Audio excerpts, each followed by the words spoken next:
ದೀಪಕ್ ರಾವ್ ಹತ್ಯೆ ಪ್ರಕರಣದಲ್ಲಿ ವಿನಾಕಾರಣ ದಕ್ಷಿಣ ಕನ್ನಡ ಜಿಲ್ಲಾ ಉಸ್ತುವಾರಿ ಸಚಿವ ರಮಾನಾಥ್ ರೈ ಅವರ ಹೆಸರನ್ನು ಎಳೆತರಲಾಗುತ್ತದೆ ಎಂದು ಜಿಲ್ಲಾ ಕಾಂಗ್ರೆಸ್ ವಕ್ತಾರ ಎಸಿ ವಿನಯರಾಜ್ ಹೇಳಿದ್ದಾರೆ. ಮಂಗಳೂರಿನಲ್ಲಿ ಮಾಧ್ಯಮಗೋಷ್ಠಿಯಲ್ಲಿ ಮಾತನಾಡಿದ ಅವರು, ಬಿಜೆಪಿ, ಸಂಘ ಪರಿವಾರ, ಪಿಎಫ್ಐ ಸಂಘಟನೆಗಳು ಸಚಿವ ರಮಾನಾಥ್ ರೈ ಅವರ ಆತ್ಮಸ್ಥೈರ್ಯವನ್ನು ಕುಗ್ಗಿಸುವ ಕೆಲಸ ಮಾಡುತ್ತಿವೆ. ಜಿಲ್ಲೆಯಲ್ಲಿ ಕೋಮುಗಲಭೆ ಸೃಷ್ಟಿಸಿ ಶಾಂತಿಯನ್ನು ಕದಡುವ ಕೆಲಸವನ್ನು ಬಿಜೆಪಿ ಮತ್ತು ಸಂಘ ಪರಿವಾರ ಮಾಡುತ್ತಿದೆ ಎಂದು ಅವರು ಆರೋಪಿಸಿದರು. ಬಿಜೆಪಿ ಮತ್ತು ಸಂಘ ಪರಿವಾರ ಮತ್ತು ಪಿಎಫ್ಐ ಸಂಘಟನೆಗಳು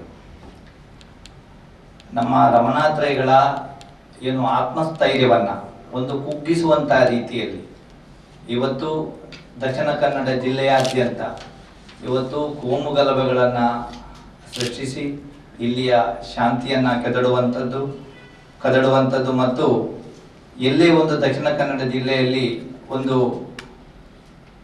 ಹತ್ಯೆ ನಡೆದರೆ ಅವರು ಯಾವುದೋ ಒಂದು ಸಂಘಟನೆಗೆ ಸೇರಿದವರು, ಕಾರ್ಯಕರ್ತರು ಎನ್ನುವಂಥ ನಿಟ್ಟಿನಲ್ಲಿ ಅವರನ್ನು ಬಿಂಬಿಸಿ ಇವತ್ತು ಬಿಜೆಪಿ ಮತ್ತು ಸಂಘ ಪರಿವಾರದವರು ಶವದ ಮೇಲೆ ರಾಜಕೀಯ ಮಾಡುವಂಥದ್ದು.